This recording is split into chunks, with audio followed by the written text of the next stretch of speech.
హామీల అమలు దిశగా కూటమి సర్కార్ దూసుకుపోతోంది. ఇప్పటికే ఉచిత గ్యాస్ పంపిణీ, DSC notification, land titling act రద్దు వంటి హామీలని నెరవేర్చిన చంద్రబాబు సర్కార్ 2025లో మిగిలిన హామీలు అమలు చేసేందుకు ప్రణాళికలు రచిస్తోంది. దీనికి సంబంధించిన డీటెయిల్స్ మా ప్రతినిధి రవిచంద్ అందిస్తారు. రవిచంద్,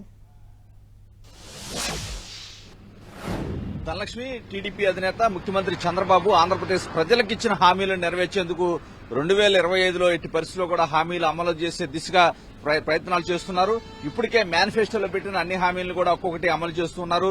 2025లో ముఖ్యంగా ఉగాదికి ఏదైతే మహిళలకి ఉచిత బస్సు ప్రయాణం కార్యక్రమాన్ని అయితే శ్రీకారం చుట్టబోతున్నారు. అదేవిధంగా శ్రీనిధి కార్యక్రమం ఉంది, తల్లికి వందనం కార్యక్రమం ఉంది, అదేవిధంగా అన్నదాత కార్యక్రమం ఉంది.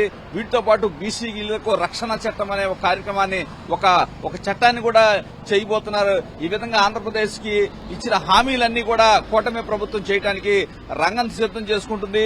ఇదే విధంగా చూసుకుంటే సంక్రాంతి లోపు గుంతలో లేని రోడ్లు నిర్మించాలని కూడా ముఖ్యమంత్రి సంకల్పిస్తున్నారు. దీనికి సంబంధించి 1500 కోట్లు కూడా కేటాయించారు. ఏవైతే సూపర్ 6 ని ప్రధానంగా పెట్టుకున్నప్పటికీ ఇవ్వని హామీలకు సంబంధించి కూడా అన్ని పనులు కూడా చేస్తున్న పరిస్థితి మనం గమనిస్తున్నాయి. గత 6 నెలల్లో కూడా అనేక కార్యక్రమాల్ని కూటమి ప్రభుత్వం చేసింది.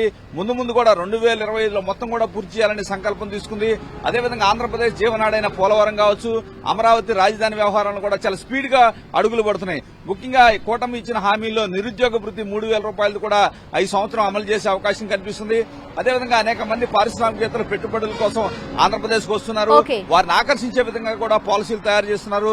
రానున్న రోజుల్లో దాదాపు 2-3 లక్షల మందికి యువతకి ఉద్యోగ అవకాశాలు అయితే వచ్చే అవకాశం ఉంది.